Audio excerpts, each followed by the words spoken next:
Hello friends, welcome to GS exam centre. दोस्तों, आज के इस वीडियो में जीके जीएस के टॉप महत्वपूर्ण प्रश्न को कवर करेंगे। दोस्तों, ये प्रत्येक प्रश्न सिलेक्टेड प्रश्न है और आपके प्रत्येक एग्जाम के लिए काफ़ी उपयोगी है। दोस्तों, यदि आप किसी भी कंपटीशन एग्जाम का तैयारी कर रहे हैं तो आपके लिए ये वीडियो काफ़ी उपयोगी है। तो दोस्तों, आप इस वीडियो को बिना स्किप किए हुए अंत तक जरूर देखिए। चलते हैं इस वीडियो की तरफ, जिसका पहला प्रश्न इस प्रकार से है। आज का पहला प्रश्न है, सोडियम की खोज करने वाला वैज्ञानिक इनमें से कौन थे? सोडियम की खोज करने वाला वैज्ञानिक। राइट आंसर होगा ऑप्शन ए, हेम्फ्री डेवी ने सोडियम की खोज किया था। ऑप्शन ए इसका राइट आंसर हो जाएगा। हेम्फ्री डेवी के द्वारा सोडियम के साथ साथ कैल्शियम, मैग्नीशियम और पोटेशियम का भी खोज हेम्फ्री डेवी ने ही किया है। नेक्स्ट है क्वेश्चन नंबर 2। हेमाटाइट खनिज से निम्नलिखित में से कौन सी धातु प्राप्त होती है? हेमाटाइट खनिज से इनमें से कौन सी धातु प्राप्त किया जाता है? तो राइट आंसर होगा ऑप्शन बी, लोहा। लोहा जो है वह हेमाटाइट खनिज से ही प्राप्त किया जाता है, यानी कि हेमाटाइट लोहा का प्रमुख अयस्क है। नेक्स्ट है क्वेश्चन नंबर 3। मनुष्य के शरीर की सबसे लंबी हड्डी निम्नलिखित में से कौन सी है? मनुष्य के शरीर की सबसे लंबी हड्डी। यह प्रश्न हाल ही के एनटीपीसी एग्जाम में पूछा गया था। मनुष्य के शरीर की सबसे लंबी हड्डी कौन सी है? तो राइट आंसर होगा ऑप्शन सी, फीमर। फीमर यानी कि जांघ की हड्डी मनुष्य के शरीर की सबसे लंबी हड्डी है। नेक्स्ट है क्वेश्चन नंबर 4। कॉस्मिक किरण की खोज इनमें से किस वैज्ञानिक के द्वारा किया गया था? कॉस्मिक किरण की खोज। राइट आंसर होगा ऑप्शन डी, R.A. मिलिकन के द्वारा कॉस्मिक किरण की खोज की गई थी। ऑप्शन डी इसका राइट आंसर हो जाएगा। नेक्स्ट है क्वेश्चन नंबर 5। सीवी रमन को भौतिकी का नोबेल पुरस्कार से कब सम्मानित किया गया था? डॉक्टर सीवी रमन को भौतिकी के क्षेत्र में नोबेल पुरस्कार से कब सम्मानित किया गया था? तो राइट आंसर हो जाएगा ऑप्शन ए, 1930 ईस्वी में सीवी रमन को रमन प्रभाव के लिए 1930 ईस्वी में इन्हें नोबेल प्राइज से सम्मानित किया गया था। नेक्स्ट है क्वेश्चन नंबर 6। राष्ट्रीय विज्ञान दिवस निम्नलिखित में से किस तिथि को मनाया जाता है? राष्ट्रीय विज्ञान दिवस इनमें से किस तिथि को मनाया जाता है? तो राइट आंसर होगा ऑप्शन बी, 28 फरवरी को। प्रत्येक साल 28 फरवरी को राष्ट्रीय विज्ञान दिवस के रूप में मनाया जाता है। ऑप्शन बी इसका राइट आंसर हो जाएगा। नेक्स्ट है क्वेश्चन नंबर 7। कांच पर लिखने के लिए किस अम्ल का उपयोग किया जाता है? कांच यानी कि शीशा पर लिखने के लिए इनमें से कौन सा अम्ल का उपयोग किया जाता है? तो राइट आंसर हो जाएगा ऑप्शन सी, हाइड्रोजन फ्लोराइड अम्ल का उपयोग जो है वह कांच पर लिखने में किया जाता है। नेक्स्ट है क्वेश्चन नंबर 8। केंद्रक की खोज करने वाला वैज्ञानिक इनमें से कौन है? केंद्रक की खोज करने वाला वैज्ञानिक। राइट आंसर होगा ऑप्शन डी, रॉबर्ट ब्राउन जो है वह केंद्रक की खोज किया था। ऑप्शन डी इसका राइट आंसर हो जाएगा। ध्यान रखिएगा, रॉबर्ट ब्राउन केंद्रक की खोज किया था और रॉबर्ट हुक कोशिका की खोज किया था। नेक्स्ट है क्वेश्चन नंबर 9। वनस्पति तेलों को संतृप्त वसा में परिवर्तित करने के लिए किस गैस का उपयोग किया जाता है? यह प्रश्न हाल ही के एनटीपीसी एग्जाम में पूछा गया है। वनस्पति तेल को संतृप्त वसा में परिवर्तित करने के लिए इनमें से किस गैस का उपयोग किया जाता है? तो राइट आंसर हो जाएगा option A, hydrogen. Hydrogen gas का उपयोग जो है वनस्पति तेलों को संतृप्त वसा में परिवर्तित करने के लिए किया जाता है। नेक्स्ट है क्वेश्चन नंबर 10। भारत का परमाणु रिएक्टर कामिनी निम्नलिखित में से किस शहर में स्थित है? भारत का परमाणु रिएक्टर कामिनी। राइट आंसर होगा ऑप्शन बी, यह जो है कलपक्कम में स्थित है। ऑप्शन बी इसका राइट आंसर हो जाएगा। नेक्स्ट है क्वेश्चन नंबर 11। विश्व का सबसे बड़ा कोबाल्ट उत्पादक देश निम्नलिखित में से कौन है? विश्व का सबसे बड़ा कोबाल्ट उत्पादक देश। राइट आंसर होगा ऑप्शन सी, जायरे। जायरे जो है वह विश्व का सबसे बड़ा कोबाल्ट उत्पादक देश है। ऑप्शन सी इसका राइट आंसर होगा। नेक्स्ट है क्वेश्चन नंबर 12। तीस्ता नदी किस बृहत नदी व्यवस्था के अंतर्गत आती है? तीस्ता नदी इनमें से किस नदी व्यवस्था के अंतर्गत आती है? राइट आंसर होगा ऑप्शन डी, ब्रह्मपुत्र नदी व्यवस्था के, यानी कि तीस्ता नदी जो है वह ब्रह्मपुत्र नदी के सहायक नदी हैं। नेक्स्ट है क्वेश्चन नंबर 13। प्राकृतिक वनस्पति का सर्वाधिक विकसित क्षेत्र इनमें से कौन सा है? प्राकृतिक वनस्पति का सर्वाधिक विकसित क्षेत्र।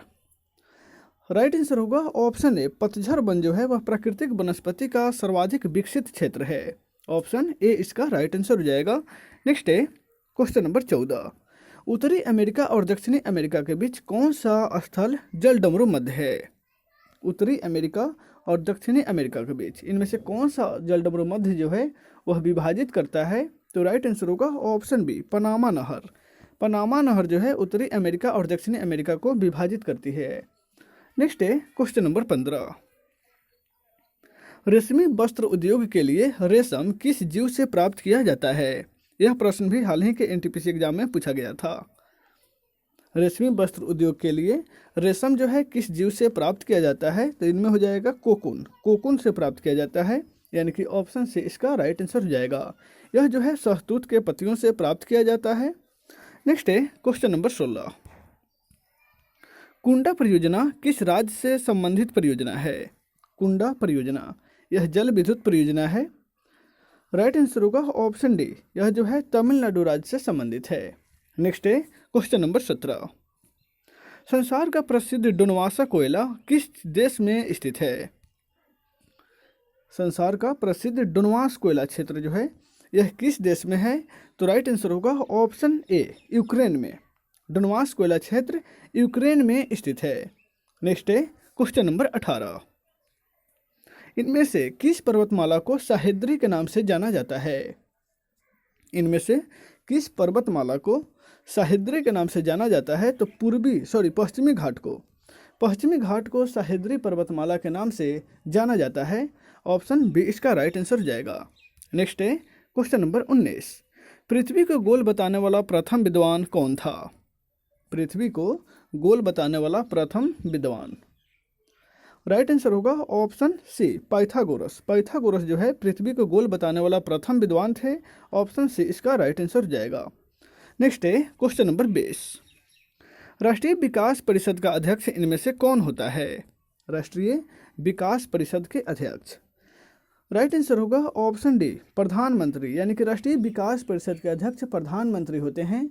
ऑप्शन डी इसका राइट आंसर हो जाएगा। नेक्स्ट है क्वेश्चन नंबर 21। न्यू शेकेल किस देश की करेंसी का नाम है? न्यू शेकेल यह इनमें से किस देश की करेंसी है?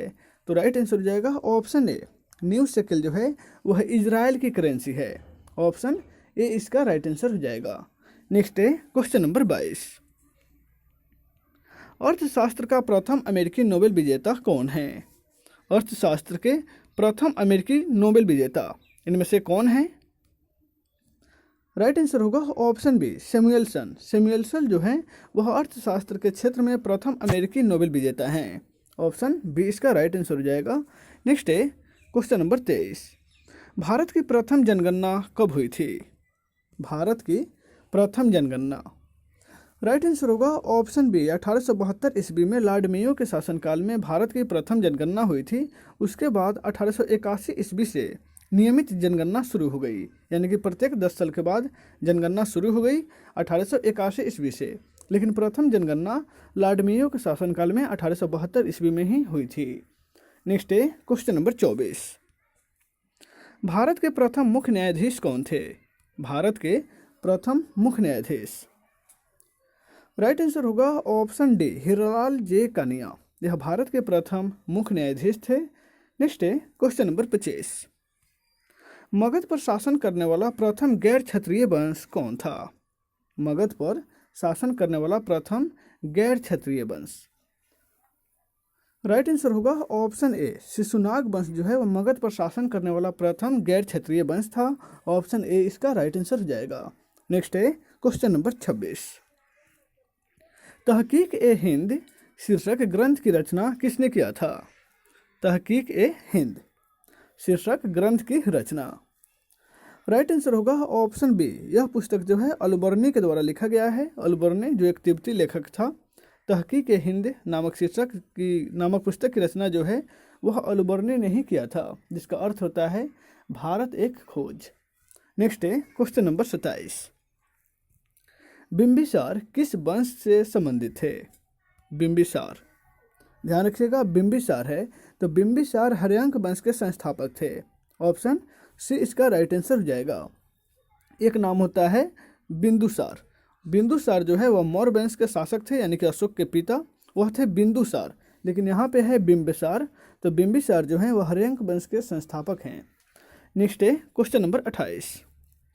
चोल वंश का प्रथम शासक कौन था? चोल वंश के प्रथम शासक कौन था? तो राइट आंसर हो जाएगा ऑप्शन डी, कारिकाल। कारिकाल जो है वह चोल वंश के प्रथम शासक थे। नेक्स्ट है क्वेश्चन नंबर 29। विजयनगर के चौथे राजवंश अराबिंदु वंश की स्थापना तिरुमल ने कब किया था? विजयनगर साम्राज्य के चौथे राजवंश यानी कि अराबिंदु वंश की स्थापना तिरुमल के द्वारा 1570 ईस्वी में किया गया था। ऑप्शन ए इसका राइट आंसर हो जाएगा। नेक्स्ट है question number 23। East India company के शासनकाल का अंतिम गवर्नर जनरल कौन था? ईस्ट इंडिया कंपनी के शासनकाल का अंतिम गवर्नर जनरल, राइट आंसर हो जाएगा option B, Lord Canning. Lord Canning जो हैं वह ईस्ट इंडिया कंपनी के शासनकाल के अंतिम गवर्नर जनरल हो गए, और वह फर्स्ट में भारत का भी प्रथम वायसराय बने, यानी कि उसके बाद वायसराय वाला नियम पारित किया गया। साथ ही लॉर्ड कैनिंग भारत के प्रथम वायसराय भी बन गए।